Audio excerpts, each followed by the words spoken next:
I know it's an obvious question to say, like, oh, what should Apple do? And the point of the book is like, there's nothing for them to do. Like, they are stuck. Well, the chaos of Trump's tariffs shone a light on how dependent major American businesses are on cheap Chinese labor, and no company is more entwined with the Far East as Apple.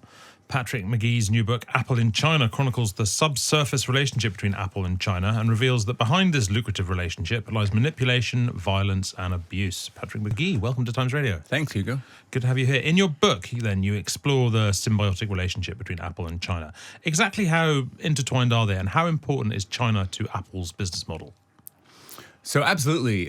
Mutually symbiotic is how Tim Cook has described it. If I was being cynical, I might say mutually exploitative.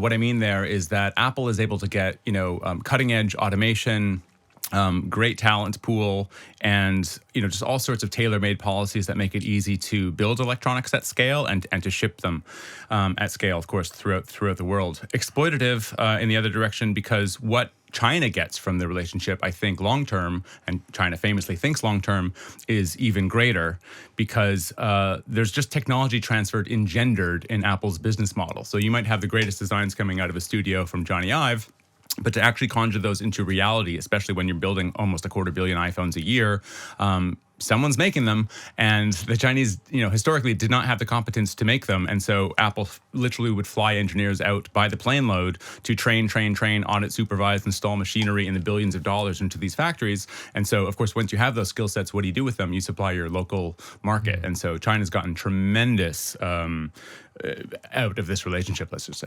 When you write that within 24 hours of completing his transition to power, Xi Jinping went after Apple, was that a move of extraordinary foresight on his part?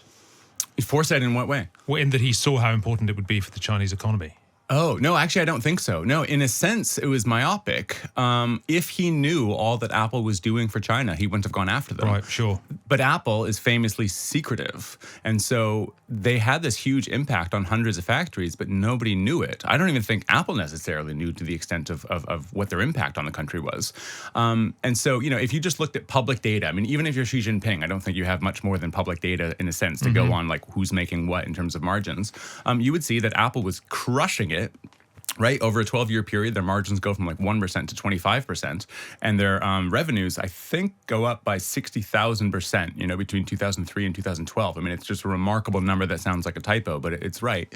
But a company like Foxconn, the chief assembler, indeed even the chief enabler of that growth, they see their margins go from something like 10% to 2%. And so it looks like Apple's this exploitative force that's not sharing the wealth. And so Xi Jinping really doesn't like this idea, right. And he goes after Apple, indeed, within 36 hours of assuming the presidency in 2013. Other Chinese companies today, like Huawei, like Xiaomi. Am I saying Xiaomi right? Xiaomi, that'll do. I'm never sure how to say that. They've thrived by making products that are often superficially quite similar to Apple products. To what extent are they really rivals, and to what extent has their development been slightly parasitic on the advances that Apple has brought to China? Yeah, I would say that's like a 2016 question, right? In the sense that, back then it really was mimicry.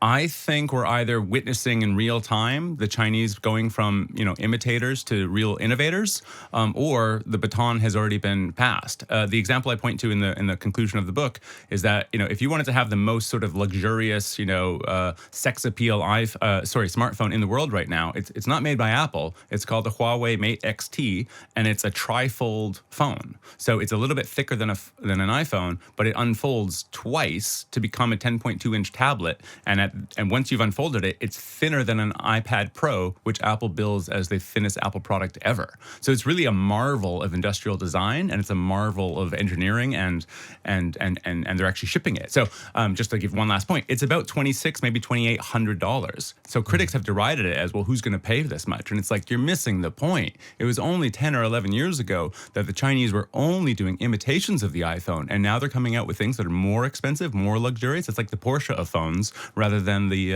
Corolla phones. Would these Chinese firms have got to that place had it not been for Apple beforehand? God, no. Right. No, absolutely not. No. So my argument. Explain why, though. So my argument literally sounds unhinged until you've gone through like multiple chapters, and this is something that's on page like 270 or something, right? But I have a chapter called "A Marshall Plan for China." And I imagine if you're an Apple head or a Mac head and you open the table of contents, you think, what the hell is a Marshall Plan for China? And it's because Apple's influence on the country is literally like that of a nation-building effort. I did not think I was going to go there when I was pitching the book, but the more I spoke to people, the more I understood what sort of influence Apple was having on the country, the more you get there. So let me just give you two ballpark numbers that always blow people's minds. By Apple's own count, the number of Chinese workers they've trained in their supply chain since 2008 is 28 million. My God. That's bigger than the labor force of California. Help me out if you want to give me a UK analogy as to is that with labor London times 3? I don't know what it is. I mean, sheer population is London times 2 and a bit. Sure. Yeah, exactly. Yeah. So just absolutely enormous. And the amount that they were investing in China. So this is sort of counted as like money that was staying in the country. So I'm not counting things like the bill of materials. I'm not counting the value of chips in the phone or anything like that. Was $55 billion per year. That is so extraordinary that if you compare to President Biden in the U.S., he had a flagship CHIPS Act. This is to bring chip fabrication back to America. That's $53 billion over 4 years. So you could think of this as a once-in-a-century investment. That's what Secretary of Commerce Gina Raimondo called the CHIPS Act every year, but in America's chief adversary on behalf of America's greatest company. What's been in it for Apple? Sorry, that's the silly way to ask the question. I can see what's been in it for Apple. Yeah. But is there any way Apple could have done this without China? I really don't think so. And in a way, that thesis is probably going to be borne out in the next 10 years as they try to do it in India. And I think there's a element of hubris on the part of Apple where they look back at the last 25 years and they pat themselves on the back and say, look what we were able to achieve. And it's like, yeah, but China was a once-in-a-century partner. I mean, if they needed to build 8-lane highways to and from factories, going to world-class ports, if you needed to build entirely new runways just because the Zhengzhou factory needed it with 3 months' notice of an iPhone going on sale, I mean, that's the kind of thing they would do. Neither of those are made-up examples. This is the kind of stuff that happened. I mean, I want to be really pro-India. I want to be pro-world's biggest democracy, but good luck doing that in Karnataka. You've had some pushback from Apple about the book. Not really. Have you not? No. They've called it full of inaccuracies and wrong, but they also said it the day before it went on sale when they hadn't read it. So I don't give them much credit. What do you think? What would they mind in your book? Oh, probably every page. Right. Yeah, it's the most sensitive underbelly of the company. Mm-hmm. How they orchestrate events, how they operate with Chinese officials. I mean, that is not part of any Apple commercial you've ever seen. That is not part of Apple press releases. They want you focused on the product. So, I guess the cheap analogy here would be how the sausage gets made, right? No sausage company wants to tell you that in their advertisements, and the same is true of how an iPhone gets built. The only thing I would say is I flip it on its head a little bit. The standard story about Apple and China over the last 20 years is the tedium of the jobs, is accusations of forced Uyghur labor, accusations of overtime and underage workers and stuff. My book doesn't really get into that. I don't really ignore it per se, but I flip it on its head and I say, this is more about technology transfer. I'm interested in what Apple did to benefit China and why China gives them a free pass in a certain sense. So I'm interested in a different narrative, and that's something that Apple would never want to speak on the record about. So I don't expect them to really ever talk about the book. I mean, how much can you tell us about how these deals were done and to what extent both China and Apple went into this with their eyes open in terms of what this relationship meant, but for both of them on a wealth basis, but also in terms of, as you say, technology transfer? So before 2013, Apple hasn't just outsourced their assembly to Foxconn, they've outsourced their government relations to Foxconn. And the founder of Foxconn, Terry Guo, founds this Taiwanese assembly giant in a shed in a city called Dirt City in Taiwan. He's one of the first people to really expand to the mainland. And, the mainland is so inept, let's say, and so, they're really just coming out of the Mao Cultural Revolution. And this is Deng Xiaoping trying to open up the country. And Shenzhen is like a series of fishing villages at the time. Today it's a city greater than 10 million people. And he plays this instrumental role bringing factory jobs to that, city. Again, it wasn't really even a city back then, but it is a city now. And he's the guy who had to build dormitories and, entertainment venues just to sort of lure people in to take these jobs.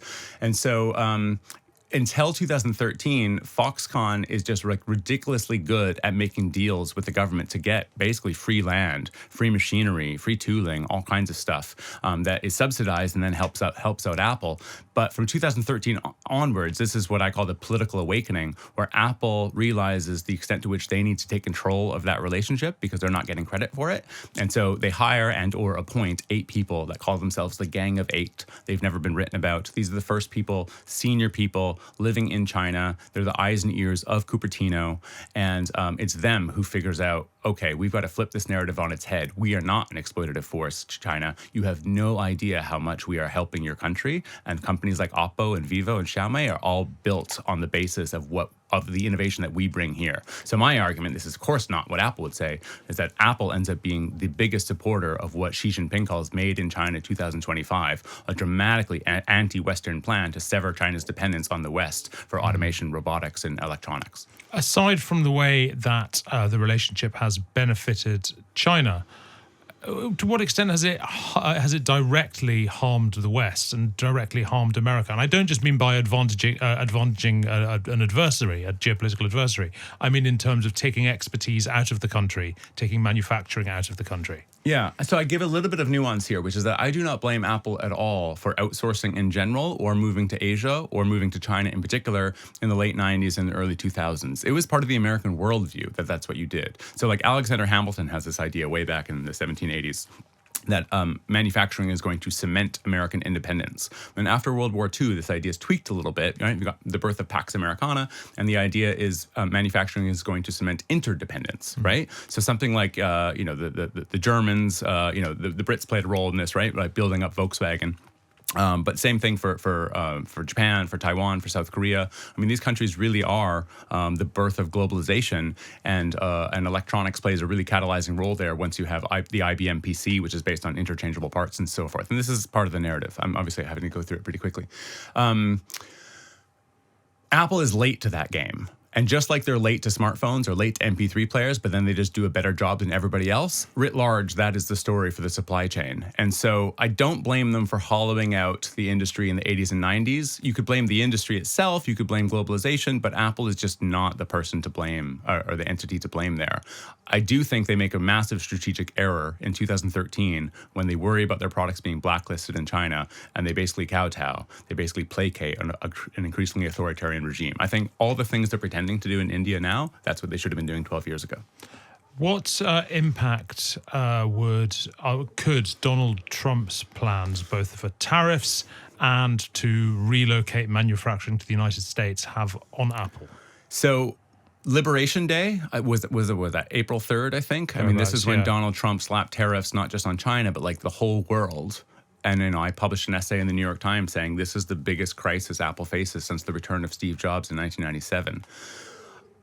I don't even know that was true 3 or 4 days later because he blinked so quickly, right? Because then you actually didn't have the tariffs on places like India and Vietnam. Because if you place tariffs not just on China, but all these other countries, you completely short circuit Apple's obvious moves to diversify to these other countries. And I'm a huge supporter of what is called friendshoring, right? I don't think reshoring, in other words, building iPhones and whatnot in Texas or Pittsburgh is ever going to happen. Because it'd be too expensive. There's like 18 reasons, and we can go through them or not, but let's just call it. Give me your favorite three. Favorite three are like the density of the population is just never going to match the industrial clusters, but it's also the floating nature of the population. So like a lot of temp work is the sort of secret sauce of how Apple products get made. And so we just don't have hundreds of thousands of people who are moving from one town to the next to work on products. So what's that? Dynamism, density, and let's say low wages. Sure. We're just never going to compete.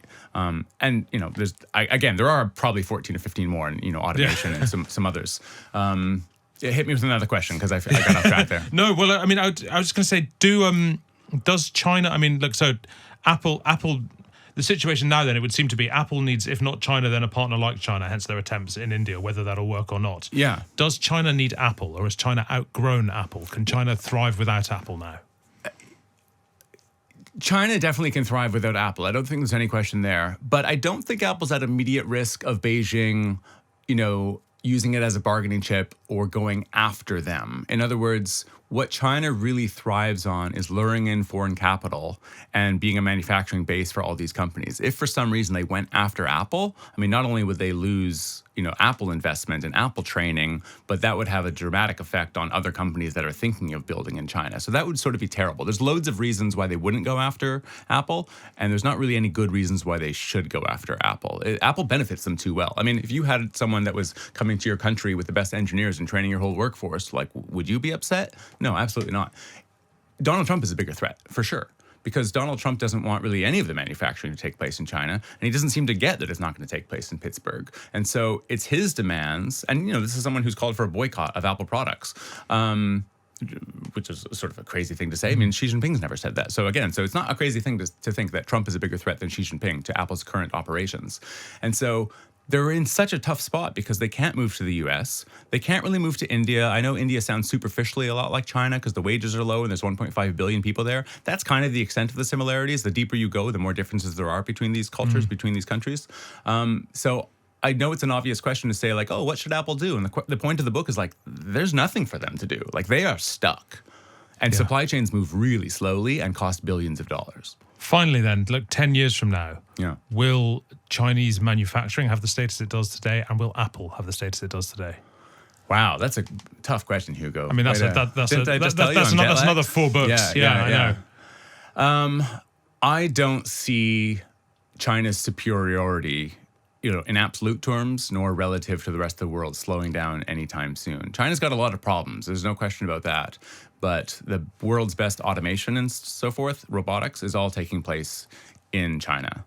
I don't know about Apple. I mean, I'm not anti-Apple. You noticed here, I've got an iPad and I'm wearing an Apple Watch. I mean, Apple is a great company, but even if they've got all the experiential know-how to build their products, there's no place to execute their plans other than in China. I mean, the iPhone's got 1,000 parts inside. If you're building 1 million of them a day, that means you're orchestrating and doing the manufacturing and the logistics for 1 billion parts. Good luck doing that anywhere else. So the status quo is sort of the best option for Apple, and yet I think the negative externalities of the Apple-China relationship are enormous. You can't have our world's greatest company training America's biggest adversary on cutting-edge electronics that can obviously be used for drones and military weaponry. It's a totally untenable situation. Well, thank you very much. The book is Apple in China. Thank you very much, Patrick McGee. Cheers, Hugo.